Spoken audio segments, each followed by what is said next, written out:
Ever since being appointed creative director at New Balance USA, Teddy Santis has been on an absolute roll, putting out one fire colorway after the other. At this point, it's pretty much Teddy's world. We all just live in it. But the sneakers I'm gonna be talking about in this video, it looks like Teddy really outdid himself. These are just so clean. My name is Josh and I will be reviewing the New Balance 990 V2 in the Sea Salt colorway.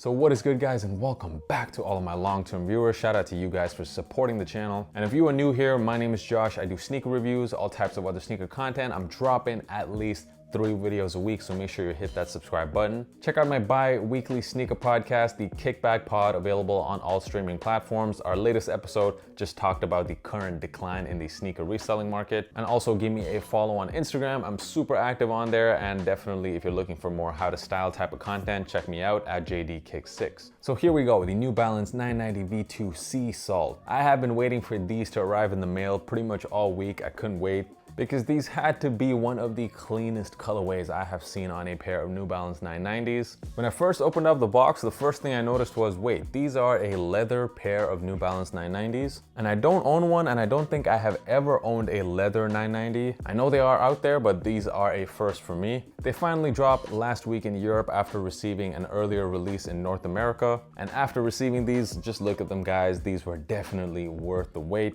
I mean, can you think of a more perfect summertime pair of New Balances than these right here? Alongside this pair, we also had a 990 V3 drop in the same Sea Salt colorway. But out of the two, I was definitely much more interested in this V2 pair. White and cream, we cannot get enough of that colorway. It looks great on basically any sneaker, but on this model right here, it is just perfect. Let's get into it. The mudguard of the shoe is done in this very light eggshell or cream color. The only other place on the upper you see that same colorway is also on this little extra leather panel near the laces. And this leather you see on the toe box is very subtly different than the white leather you see on most of the upper. And this leather is super smooth. Yes, it is the first time I have seen 990s use leather, and I gotta say, very impressed as usual with New Balance quality. And these made in USA pairs seems to be a level above when it comes to quality than your regular 990s and regular New Balances in general. There is also some hits of gray on the shoe, some gray on the leather on the toe box. And also the N logo is done in gray, and surprisingly the N is made out of suede. It is the only part of the shoe which features suede. The other material used on the sneaker is mesh. You see that on the toe box, which does make the sneaker a bit more breathable, but I don't think you will notice that on a hot day. These sneakers will still feel quite hot on feet because of all that leather. The midsole of this particular sneaker, which might be my favorite part about the shoe, the midsole is done in a cream color, which just looks perfect on this colorway. And finally, to round it off, you have this gray outsole. You get 2 pairs of laces with the shoe. The one I chose to go with are these cream laces, but if you want, you could also go with a pair of nice white laces as well. So from a colorway point of view, for me, these are like a 20 out of 10. Absolutely love this colorway. And what I love about what Teddy Santis has been able to do so far with New Balance and all the colorways he's put out is that the colorways are so good that they definitely stand out from your GR New Balances, while at the same time they do look quite different than Aimé Leon Dore colorways. Basically, it is its own thing, and that's what I love what Teddy Santis has been able to do. He has been able to differentiate ALD and New Balance USA with his choice of materials and colorways. For sizing on these, so I really wanted to make sure that I got the right size. So I got these in a size 11, which is my true size. And I also went a half down, a 10.5 in a second pair. Normally with 990s, I personally prefer to go true to size because when I go a half size down, especially around the toe area, I feel like my toes are getting squeezed in a little bit. And on this pair, maybe because it's using leather instead of suede, I'm definitely happy I chose to also cop my true size, because when I tried wearing the half size down, it was a lot tighter than I expected.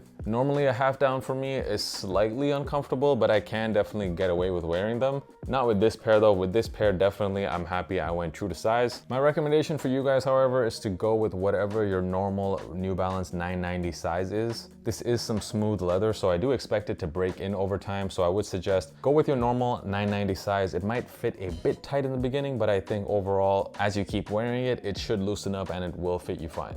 Looking at resale prices on these, what a time once again to be a sneakerhead. I love that you can get so many nice shoes right now for either retail or just above retail, and these are no different. With this pair, because the materials are so good and it is such a wearable shoe, I do think they are worth current prices. And the versatility of the shoe makes me think that this is one of those that could go up over time, so I would suggest buying them right now rather than waiting. Overall, the New Balance 990 V2 in the sea salt colorway, are these a cop or a drop? I've always been a huge fan of the 990 V2 because to me it was that in-between shoe in the 990 series. The V1 looks very different than the V3, for example, but the V4s and the V5s look pretty similar to the V3s. But the V2s, however, was that perfect in-between shoe. It had the chunkiness of the following models, but it also had that classic look of the original. And you throw on a super clean, versatile colorway like the sea salt colorway on this model, and you end up with one of the nicest shoes I have seen Teddy Santis ever release. Very, very big fan of these. I'm gonna definitely give these a cop.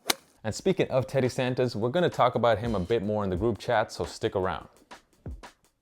Hey, what is up, group chat gang? Thank you once again for making it this far in the video. We are going to be talking about Teddy Santis, the founder of Aimé Leon Dore and now also the creative director of New Balance USA. So for me, this shoe right here, the New Balance 990 V2 Sea Salt colorway, this is like maybe a top 5 thing that Teddy Santis has ever put out. So question is, what do you guys think is the best shoe that Teddy Santis has ever put out? Whether it be with ALD, whether it be with New Balance, it doesn't matter. Let me know the very best Teddy Santis shoe. If I had to pick one, it has to be one of my all-time grails. That is the Aimé Leon Dore 990 V2. That pair has eluded me my whole life. I can't seem to ever find them for a good price, whether it be new or used. I definitely need that pair in the collection. For me, that is my absolute favorite Teddy Santis shoe. I also think one of the first collabs he ever did with New Balance, which is the 997s, that mulberry colorway was so good as well. Let me know down in the comments your favorite Teddy Santis shoe. Is it this one? I would like to know. And thank you once again. I will catch you guys in the next video. Peace.